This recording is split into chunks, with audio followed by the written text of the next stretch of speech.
Dimanche 15 juin 2025. Un dimanche, une bonne nouvelle. Au prieuré Notre-Dame du Sacré-Cœur de Noisy-le-Sec, en Île-de-France, en région parisienne.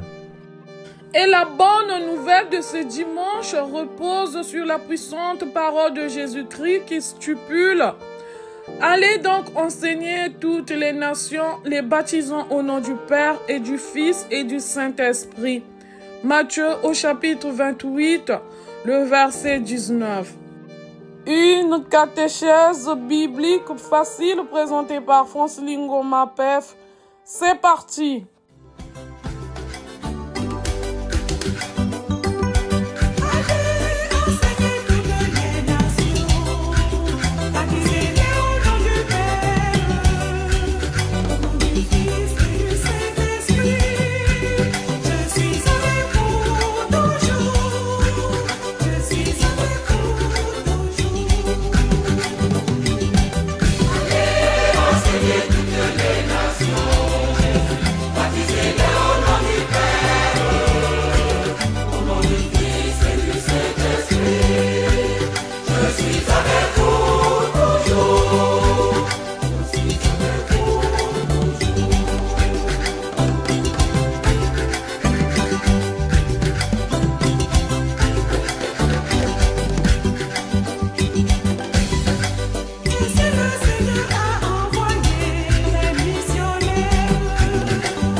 Au nom du Père et du Fils et du Saint-Esprit, ainsi soit-il. Prions le Seigneur. Dieu Tout-Puissant et Éternel, vous avez donné à vos serviteurs dans la confession de la vraie foi de reconnaître la gloire de l'éternelle Trinité et d'adorer une parfaite unité en votre majesté souveraine.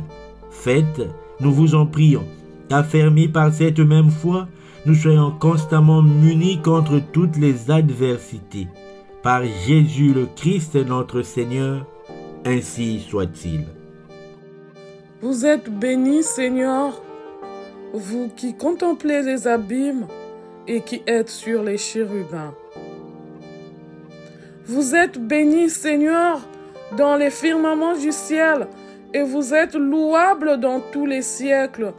Alléluia, alléluia. Vous êtes bénis, Seigneur, Dieu de nos pères, et vous êtes louables dans tous les siècles.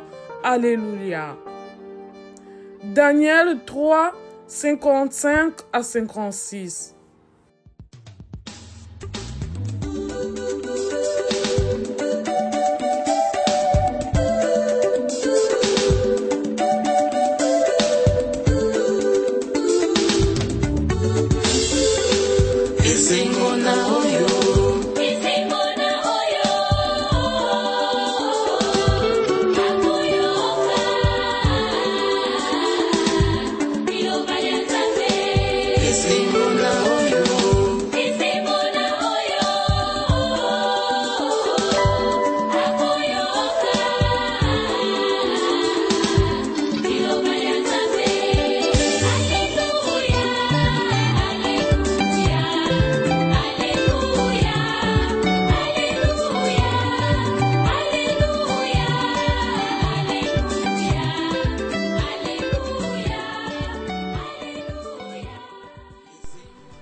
Le Seigneur soit avec vous.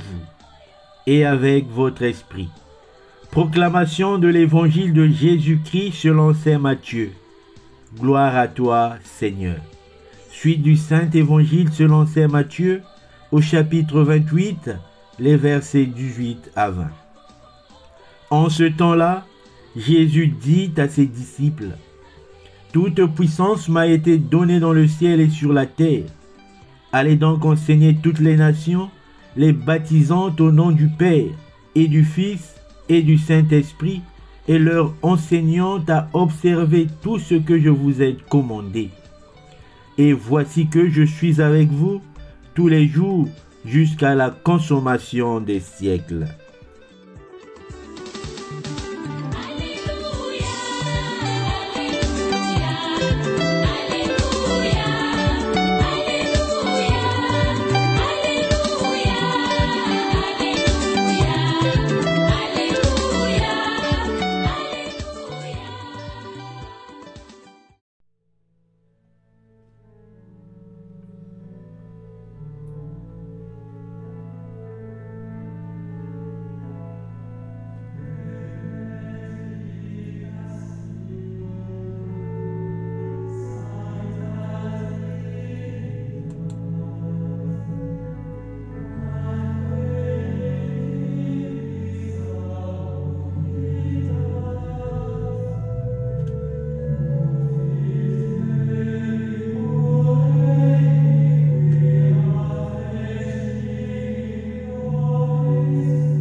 Chers frères et sœurs, peuple de Dieu en marche, la puissante bonne nouvelle que Jésus-Christ livre à notre communauté priorale et à chacun de nous en ce dimanche 15 juin 2025, dimanche de la Sainte Trinité, est celle d'aller enseigner toutes les nations, les baptisant au nom du Père et du Fils et du Saint-Esprit. Oh, que c'est beau de recevoir de notre Seigneur Jésus-Christ la somptueuse mission de l'évangélisation. Une évangélisation qui se centre, dit-il, au nom du Père et du Fils et du Saint-Esprit. C'est le mystère de la très sainte Trinité. Dans le feuillet prioral, le mbongi de la foi de notre prieuré Notre-Dame du Sacré-Cœur de Noisy-le-Sec de ce dimanche 15 juin 2025, le Père Jean de Sainte-Thérèse, dans son éditorial, a indiqué ce qui suit. Je cite, « Notre Seigneur Jésus-Christ a pris chair de la Sainte Vierge Marie et s'est fait homme. À son baptême par Jean, la voix du Père s'est faite entendre. Celui-ci est mon Fils bien-aimé. Et à la Pentecôte, l'Esprit Saint est descendu sur les apôtres afin qu'ils mettent en exergue le commandement du Seigneur. Allez donc enseigner toutes les nations, les baptisant au nom du Père et du Fils et du Saint-Esprit. » Et les apôtres n'ont pas trouvé mieux que d'instaurer un symbole canevas de leur foi. Un symbole qui reprend en 12 articles les principaux points de la doctrine catholique, en tête desquels le mystère de la Sainte Trinité. Aujourd'hui, poursuit-il, l'Église célèbre les trois personnes en Dieu, le Père, le Fils et le Saint-Esprit. Mystère de la croix que nous rappelons chaque fois que nous signons au nom de la Trinité. Les trois personnes de la Sainte Trinité qui reçoivent même adoration et même gloire, invitant ainsi le peuple de Dieu à s'unir à l'amour du Père, du Fils et du Saint-Esprit, afin de rendre vivant et visible le seul commandement de notre vie de chrétien. Aimez-vous les uns les autres comme je vous ai aimé. Une invitation à vivre de la charité et à faire prospérer en nous cette importante vertu théologale. Chers frères et sœurs, peuple de Dieu en marche, sans nul doute, il ressort de cette bonne nouvelle de ce jour de ce dimanche 15 juin 2025, commenté et enseigné par le Père Jean de Sainte Thérèse, la révélation du mystère de la Sainte Trinité, le mystère de l'amour de Dieu qui touche son éternelle unicité, sa perpétuelle communion et confiance. Mais qu'est-ce que le mystère? Qu'est-ce que le mystère de la très sainte Trinité? Et quel impact du mystère de la très sainte Trinité dans notre vie de chrétien, dans notre vie chrétienne? Il faut dire que dans le catholicisme, encore mieux dans le christianisme, le mot mystère indique les secrets du dessein du salut de Dieu qui semblent être cachés, obscurcis, mais pourtant qui doivent être révélés, étant donné que dans l'usage quotidien, il est considéré comme un principe énigmatique enveloppé d'incompréhension, à l'image du mystère de la création du monde. Le mystère chrétien dont il est question ici devient au contraire cette sagesse divine qui perce les murs de l'ordre surnaturel, voire de la raison humaine, pour laisser entrer la logique spirituelle, la raison de la foi qui brise absolument le silence des réalités secrètes, cachées, inconnues et incompréhensibles de Dieu.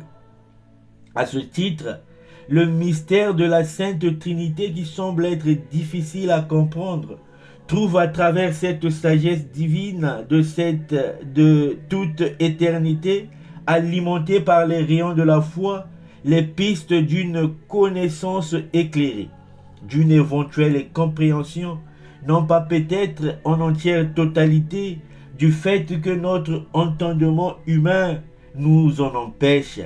Notre esprit d'incompréhension domine sur nous. Mais grâce à la sagesse et à l'intelligence de la foi que Dieu a mise en nous, nous arrivons quand même à comprendre certains éléments en plus grande partie. C'est quoi donc le mystère de la très sainte Trinité? À cette question, le catéchisme de l'Église catholique, dans son paragraphe ou numéro 234, nous répond, je cite, « Le mystère de la très sainte Trinité est le mystère central de la foi et de la vie chrétienne. Il est le mystère de Dieu en lui-même. Il est donc la source de tous les autres mystères de la foi. Il est la lumière qui les illumine. Il est l'enseignement le plus fondamental et essentiel dans la hiérarchie des vérités de foi. Toute l'histoire du salut n'est autre que l'histoire de la voie et des moyens par lesquels Dieu vrai et unique, Père, Fils et Saint-Esprit se révèlent, se réconcilient et s'unissent les hommes qui se détournent du péché. » Catéchisme de l'Église catholique, numéro 234. Il s'agit donc de l'unicité de Dieu, un Dieu seul et unique, mais en trois personnes distinctes, Dieu le Père, Dieu le Fils et Dieu le Saint-Esprit. Chacune de ces trois personnes est Dieu. Elles ne sont pas trois dieux, mais plutôt un seul et unique Dieu, chacun avec ses attributions, ses attributs. Raison pour laquelle on emploie le singulier sur trois personnes distinctes. Le Père, le Fils et le Saint-Esprit est Dieu et non pas des dieux. Chers frères et sœurs, peuple de Dieu en marche, nombreux de ceux qui se moquent des catholiques pensent détenir la connaissance, la vérité des Saintes Écritures. Je ne veux pas citer leurs noms, puisque nous les connaissons tous. Ceux-ci disent que le mot Trinité n'est pas dans la Bible et donc la Trinité de Dieu n'existe pas.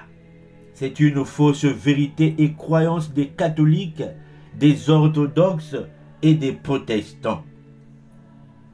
Je me pose la question de savoir quelle Bible lisent-ils? Quelles études bibliques et théologiques ont-ils fait? Brièvement, je m'en vais répondre clairement. Premièrement, il ne faut pas confondre un mot, un concept qui, orthographiquement ou littéralement, ne figure pas dans la Bible avec une réalité existentielle inscrite dans la Bible même. Ceux qui disent que le mot Trinité n'est pas biblique, savent-ils aussi que le mot Bible n'est pas biblique? Il n'existe nulle part dans la Bible. Les vêtements de luxe dont ils portent, les voitures de marque dont ils conduisent, sont-ils bibliques? Le mot chair, l'objet qui leur permet de prêcher la parole de Dieu, est-il biblique? Non. Concernant la Bible, dans les Saintes Écritures, l'on parle des livres de la loi et non de la Bible. Le mot Bible est justement une invention humaine grâce à l'intelligence que Dieu a dotée à l'homme et à la femme qu'il a créé pour désigner l'ensemble des livres reconnus comme étant la parole de Dieu et contenus dans ce document de la foi. Il n'est donc pas important de se focaliser dans ce genre de discours, de passer inutilement notre temps autour des débats nuls, stupides. Oui, il est vrai que le mot Trinité ne figure pas orthographiquement ou littéralement dans la Bible. Toutefois, la Trinité de Dieu est une réalité visible et existentielle dans la Bible. Si bien qu'humainement, nous ne comprenons pas profondément ce mystère de Dieu un et trine. Toutefois, il se présente comme une réalité existentielle dans la Bible, puisqu'il y a beaucoup d'indices sur ça. Deuxièmement, le mot latin trinitas, qui donne trinité en français, vient de Tertullien, un écrivain latin et auteur prolifique, catéchiste et éminent théologien de Carthage et de l'Occident chrétien. Ce concept dérive originellement de trini, indiquant le pluriel de trinus, qui veut dire triple en français.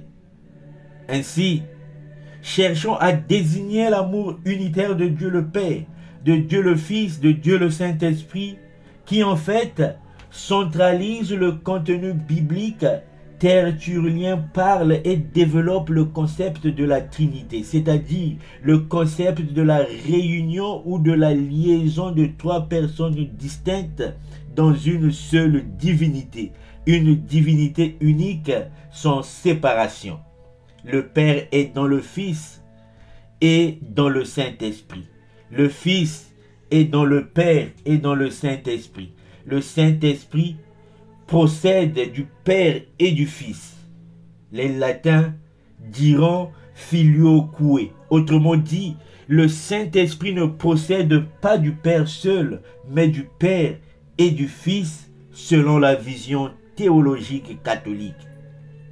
En effet, aucune personne divine des trois ne peut vivre sans l'autre. Elles sont en synergie d'action. Tout ceci révèle le dogme du mystère de la Sainte Trinité. Techniquement, en dogmatique, l'on parlerait de l'hypostase, c'est-à-dire du principe premier, de l'essence, de la substance et de la nature fondamentale à la fois distincte ou individuelle, mais aussi et surtout unitaire, irréductible et consubstantielle du Père, du Fils et du Saint-Esprit. Trois hypostases ou personnes forcément unies dans la durabilité, radicalement inséparables dans l'amour. C'est l'unipersonnalité divine. Ceci pour dire que Dieu le Père, Dieu le Fils et Dieu le Saint-Esprit ne sont pas trois dieux, si bien qu'ils soient distincts ou individuels selon les attributs ou encore selon les rôles de tout un chacun, ils gardent la même substance, la même essence, la même nature. Troisièmement, quel est le fondement biblique de tout ce que nous disons sur la Sainte Trinité? Puisque certains soutiennent la thèse de l'inexistence de Dieu Trinité, du fait que le vocabulaire Trinité ou l'expression Sainte Trinité ne figure pas dans la Bible. Oui, bien sûr, le mot Trinité et même l'expression Sainte Trinité n'existent pas dans la Bible, mais cela ne justifie pas la thèse de son inexistence dans les Saintes Écritures ou dans les enseignements de la Bible. La réalité d'un Dieu Père, d'un Dieu Fils et d'un Dieu Saint-Esprit est bien vraie. Elle est visible et manifeste dans la Bible que nous lisons tous. On y va en abordant primo l'Ancien Testament, la première partie de la Bible. Disons dès le départ, concernant l'Ancien Testament, que la révélation de Dieu en 3 personnes a été comme cachée au peuple hébreu, au peuple d'Israël, parce qu'à cette époque-là, vu la multiplicité du polythéisme, de la croyance en plusieurs dieux, le peuple monothéiste du Dieu vrai et unique serait certainement tenté de confondre l'unicité des 3 personnes en Dieu en un Dieu polygame, polythéiste. Aujourd'hui, l'on parlerait peut-être d'un Dieu multipolaire. Pour éviter cette confusion, à son peuple qui vivait dans un monde où le polythéisme primait, Dieu a voulu cacher à ce dernier le mystère d'un Dieu unique en 3 personnes divines. Il a voulu faire de cette réalité trinitaire un secret divin, tout en laissant des indices, des flashs au dit peuple de deviner, de creuser au plus large le mystère d'un Dieu un et trine, avant d'être révélé clairement par Jésus-Christ dans le Nouveau Testament. Alors, quels sont les indices? Ces flashs de la Trinité de Dieu dans l'Ancien Testament. Plusieurs éléments l'indiquent, bien sûr, mais citons juste quelques références bibliques qui nous mettent la puce à l'oreille sur la pluralité de Dieu, pourtant un Dieu singulier, seul et unique. Prenons la Bible et lisons. Commençons par le livre du Deutéronome qui nous parle d'un seul Dieu. Écoute Israël, le Seigneur notre Dieu est l'unique.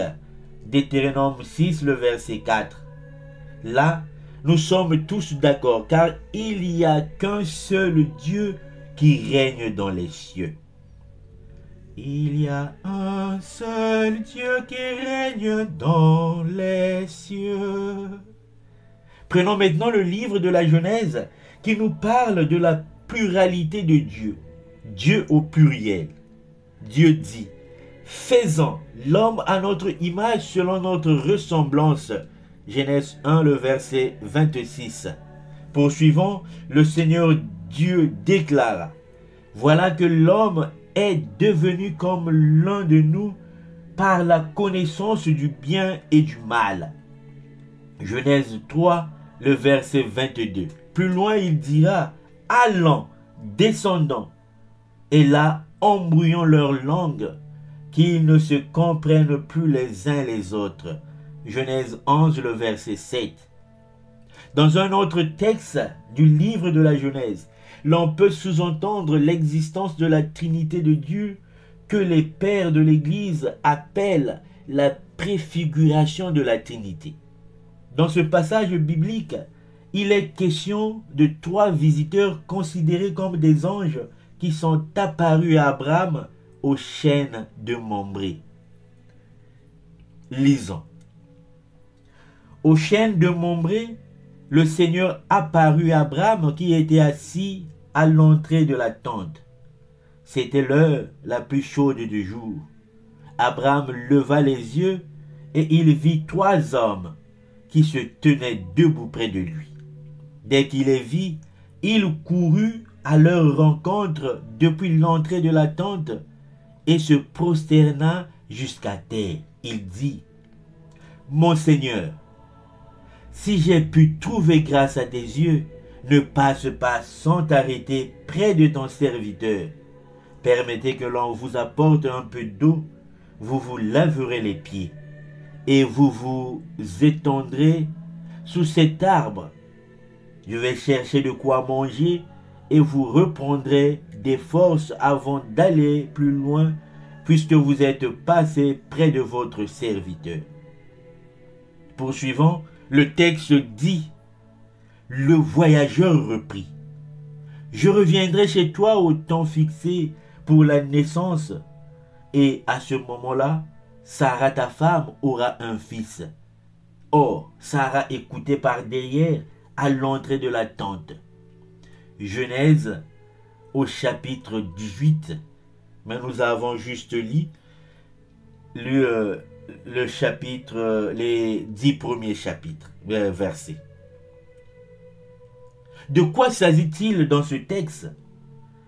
Il s'agit d'une préfiguration ou d'une annonce de la Sainte Trinité qui se révèle de façon clarifiée dans le Nouveau Testament. On nous parle de 3 visiteurs ou anges qui sont apparus à Abraham, mais curieusement, en les voyant, Abraham emploie pour les 3 l'expression « mon Seigneur » et non pas « mes seigneurs ». Et quelque part dans ce même texte, il est dit « le voyageur reprit » au lieu de dire « les voyageurs reprirent ». C'est finalement la préfiguration du concept Trinité qui prend progressivement forme dans la bouche d'Abraham en considérant les 3 voyageurs ou anges comme étant un seul voyageur, un seul ange qu'il appelle pieusement et vertueusement « mon Seigneur ». J'ose croire par là que notre sagesse et notre intelligence s'ouvrent petit à petit pour comprendre le mystère de la Sainte Trinité. Ainsi donc, dans ces 4 textes du livre de la Genèse que nous venons de lire, nous remarquons que Dieu est au départ présenté au singulier. Par ces mots, Dieu dit, le Seigneur Dieu déclara. Puis aussitôt après, il devient un Dieu au pluriel. Alors, s'il était seul, pouvait-il employer le pluriel, faisant l'homme à notre image selon notre ressemblance, comme l'un de nous, allant, descendant? Et quand nous prenons le texte original en hébreu, il s'agit d'Élohim. Or, Elohim est le pluriel de Eloah, qui veut dire Dieu.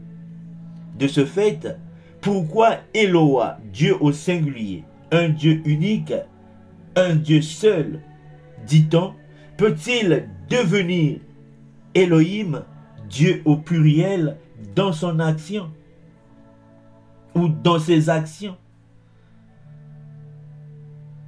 Et pour le cas d'Abraham, 3 voyageurs, 3 anges sont vus comme un Seigneur et non comme des seigneurs. Oui, quelque chose veut rester secret, caché.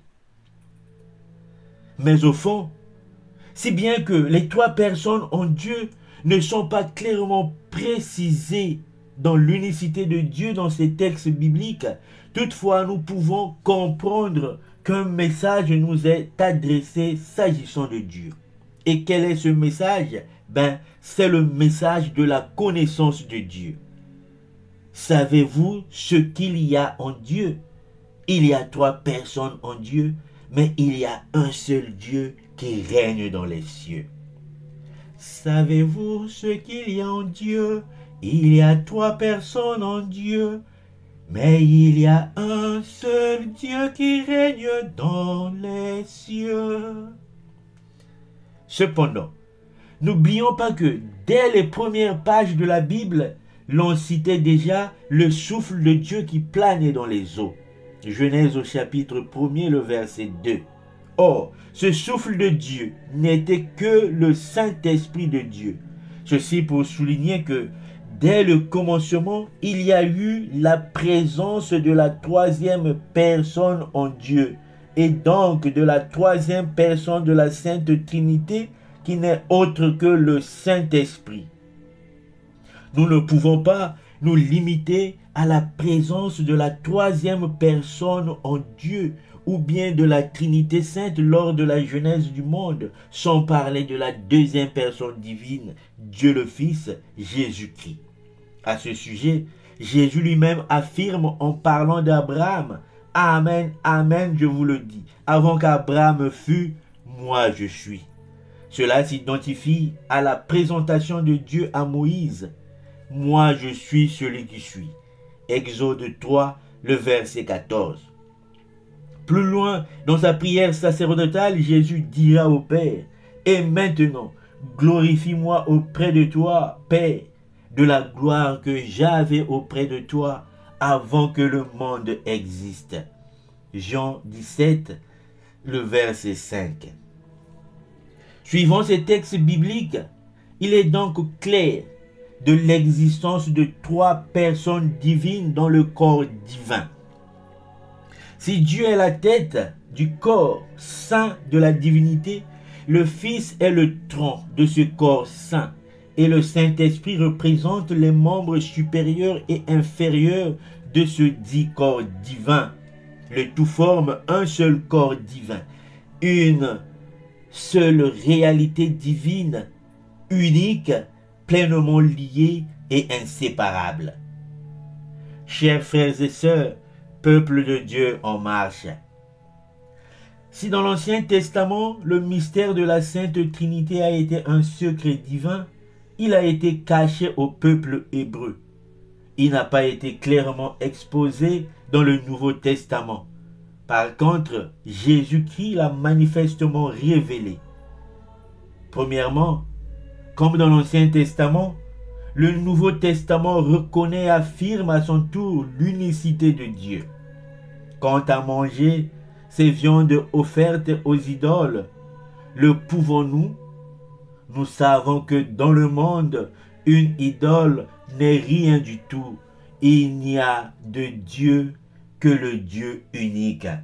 1 Corinthiens au chapitre 8, le verset 4. En effet, il n'y a qu'un seul Dieu. Il n'y a aussi qu'un seul médiateur entre Dieu et les hommes, un homme, le Christ Jésus. 1 Timothée au chapitre 2, le verset 5. Cependant, cette unicité de Dieu, Jésus vient explicitement la décortiquer en démontrant que le Dieu unique est Père, Fils et Saint-Esprit. Citons quelques exemples de cette démonstration. Dès que Jésus fut baptisé, il remonta de l'eau. Et voici que les cieux s'ouvrirent. Il vit l'Esprit de Dieu descendre comme une colombe et venir sur lui. Et des cieux, une voix disait, « Celui-ci est mon Fils bien-aimé, en qui je trouve ma joie. » Matthieu au chapitre 3, les versets 16 à 17. Nous voyons déjà dans ce passage la présence active et inséparable de trois personnes divines qui agissent ensemble, qui sont absolument liées. Jésus reconnu chez les chrétiens comme étant le Fils de Dieu, le Dieu incarné. C'est lui le sujet principal qui reçoit le baptême de Jean le Baptiste. Chose curieuse, au sortir des eaux du Jourdain, des eaux de son baptême, deux autres forces divines se joignent à lui. Soudain, les cieux s'ouvrirent et l'Esprit de Dieu est descendu sur lui comme une colombe. L'Esprit de Dieu, sous la forme d'une colombe, n'est autre que la troisième personne de la divinité, le Saint-Esprit. Mais tout ne s'arrête pas là. Une voix des cieux se fait retentir. Celui-ci est mon Fils bien-aimé en qui je trouve ma joie. Cette voix en provenance du ciel et des cieux n'est autre que la voix de Dieu le Père qui se réclame comme étant le Fils, le Père de ce Fils qui venait de recevoir le baptême de Jean, Jésus-Christ. Et donc, il est nettement clair que lors du baptême de Jésus, il y a eu la présence de trois personnes divines. Jésus lui-même, comme étant le Fils, le Saint-Esprit appelé ici l'Esprit de Dieu sous la forme d'une colombe, et le Père lui-même à travers la voix qui provenait des cieux. Prenons un autre exemple qui va dans ce même sens du mystère trinitaire. C'est la bonne nouvelle de ce dimanche qui stipule: allez donc enseigner toutes les nations, les baptisant au nom du Père et du Fils et du Saint-Esprit. En Matthieu 28, le verset 19. Pourquoi n'a-t-il pas dit allez baptiser au nom de Jésus? Sachant qu'il n'est pas seul, il agit en synergie d'action avec le Père et le Saint-Esprit, parce qu'il est dans le Père et le Père est en lui. Et le Saint-Esprit procède des deux, c'est-à-dire du Père et du Fils. Sachant que les trois forment un seul Dieu, un Dieu unique, Jésus demande à ses disciples d'aller enseigner et baptiser au nom du Père et du Fils et du Saint-Esprit. Il ne dit pas d'aller baptiser à son nom seul. Beaucoup d'autres textes du Nouveau Testament attestent bel et bien le mystère de la Sainte Trinité, de trois hypostases partageant la même substance, la même essence, la même nature. Chers frères et sœurs, peuple de Dieu en marche, et pour nous chrétiens du prieuré Notre-Dame du Sacré-Cœur de Noisy-le-Sec, pour nous qui se réclamons chrétiens et qui professons la Trinité de Dieu, quel est l'impact de ce mystère dans nos vies? Que devons-nous faire de ce mystère dans notre vie quotidienne?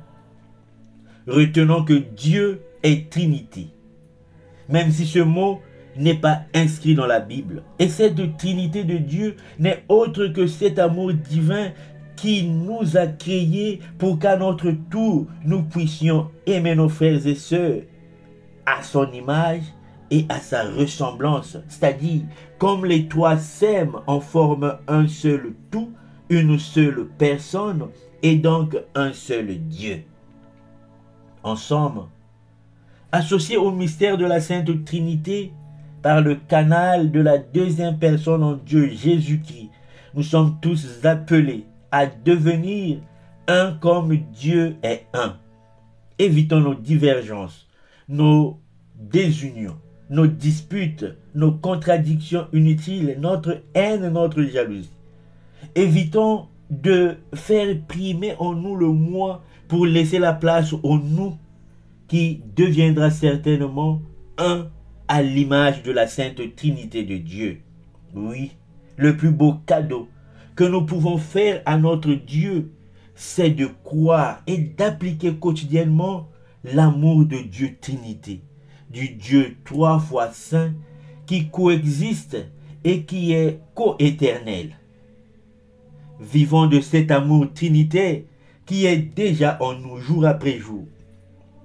N'ayons pas honte de professer notre foi en Dieu un et trine, de louer consciemment avec notre cœur le Dieu Père, le Dieu Fils et le Dieu Saint-Esprit, un seul Dieu. Soyons fiers à chaque réveil, à chaque coucher, à chaque repas, avant d'entreprendre et d'initier une activité quelconque, d'invoquer, d'appeler, de demander la présence, l'assistance, l'accompagnement, la protection, la grâce et la bénédiction de Dieu Trinité en se signant au nom de la Trinité Sainte, le Père et le Fils et le Saint-Esprit. Ainsi soit-il. Tel est notre bonheur de chrétiens. Ainsi soit-il.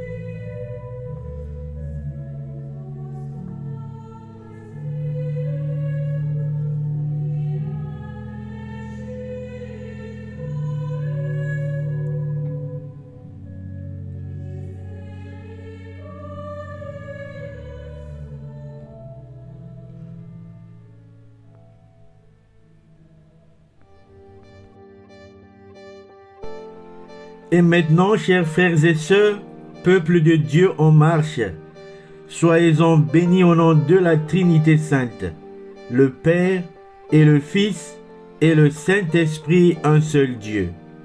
Ainsi soit-il. Allez annoncer, méditer et vivre dans la joie la bonne nouvelle de Jésus-Christ. Tout pour la gloire de Dieu.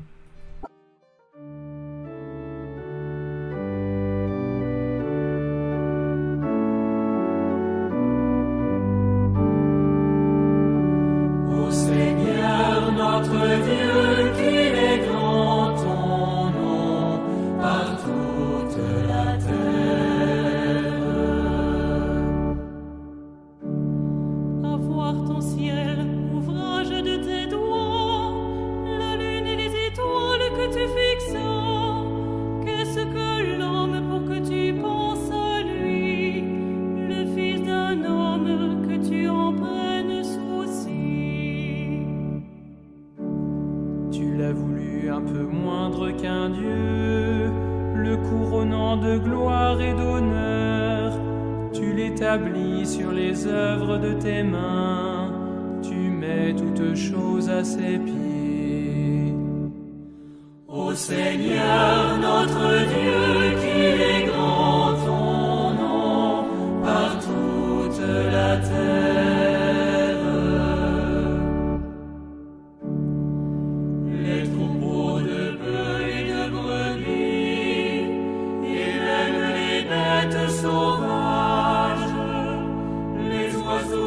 Et les poissons de la mer, tout ce qui va son chemin dans les eaux. Ô Seigneur, notre Dieu,